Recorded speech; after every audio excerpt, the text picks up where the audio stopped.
इसी तरह लास्ट हमारे पास है sp हाइब्रिडाइजेशन। याद रखिएगा कि sp3 हाइब्रिडाइजेशन अल्केन के अंदर होती है, sp2 हाइब्रिडाइजेशन अल्केन के अंदर, और sp3 हाइब्रिडाइजेशन अल्काइन के अंदर होती है। कार्बन कार्बन ट्रिपल बॉन्ड के अंदर क्या होती है? sp3 hybridisation. सबसे पहले हम इसको डिफाइन करेंगे कि intermixing of one s and one p orbital having different shape, different energy, after mixing same shape and same energy। इसके अंदर टू हाइब्रिड ऑर्बिटल होते हैं, टू अनहाइब्रिड ऑर्बिटल होते हैं। कैसे? हम देखते हैं हमारे पास यहाँ पर टू s ऑर्बिटल और टू p z, ये आपस में क्या होते हैं? हाइब्रिडाइज होते हैं।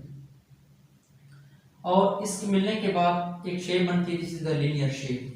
ठीक है, तो कार्बन, हमने कहा कि इसके अंदर अल्काइन की एग्जांपल देते हैं। कार्बन कार्बन ट्रिपल बॉन्ड के अंदर कार्बन कार्बन के दरमियान में यहाँ पर क्या है?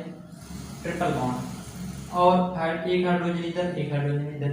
जब इसकी हम शेप बनाते हैं, इसके शेप को जरा देखिएगा, इसकी शेप इस तरह बनती है, एक कार्बन यहाँ पर और दूसरा कार्बन यहाँ पर। ठीक है, तो यहाँ पर एक हाइड्रोजन और कार्बन के दरमियान में जो सा बॉन्ड है उसको हमने किस तरह रिप्रेजेंट किया? In the form of loop, hybridise की फॉर्म में शो किया।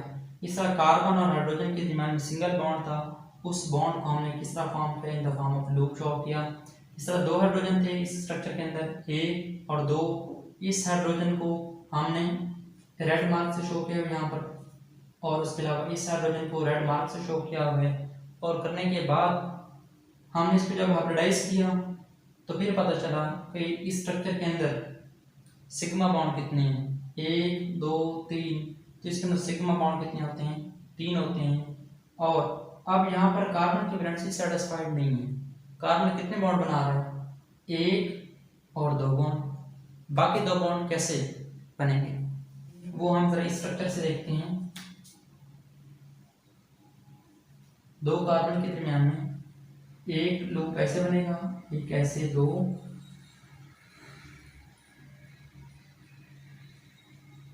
यहाँ तक तो समझ आ गई। उसके अलावा यहाँ पर एक हाइड्रोजन लगाया हुआ था और एक हाइड्रोजन यहाँ लगाया हुआ था, हाइब्रिडाइज किया हुआ था। बिल्कुल सेम स्ट्रक्चर जैसे ऊपर बना हुआ था, इसको हमने यहाँ पर कॉपी किया। ठीक है, इसके अलावा यहाँ पर कार्बन की वैलेंसी क्या है? कार्बन कितने बॉन्ड बना रहा है? 1 2। यहाँ पर 2 अनहाइब्रिड ऑर्बिटल भी हैं। कैसे?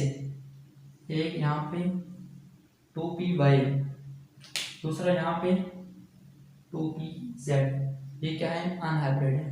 इस तरह यहाँ पर भी एक कार्बन 2py बना रहा है और एक दूसरा कार्बन 2p, तो आपस में जब हाइब्रिडाइज होंगे,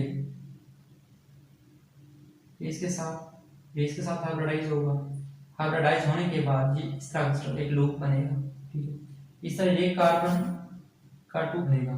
तो यहाँ से क्लियर होता है स्ट्रक्चर से कि अल्काइन के स्ट्रक्चर के अंदर एक सिग्मा बॉन्ड होता है, 2 पाई बॉन्ड होते हैं, ये एक अपर साइड पे, एक लोअर साइड पे, जो कि किसको रिप्रेजेंट करते हैं? इलेक्ट्रॉन डेंसिटी को शो करते हैं।